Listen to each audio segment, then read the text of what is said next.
Welcome to the presentation of the statistics part of the individual dashboards.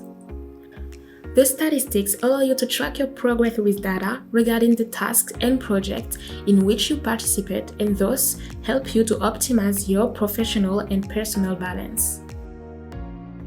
With the filters, you can choose to display the statistics of your professional projects, of your personal projects, or you can display both.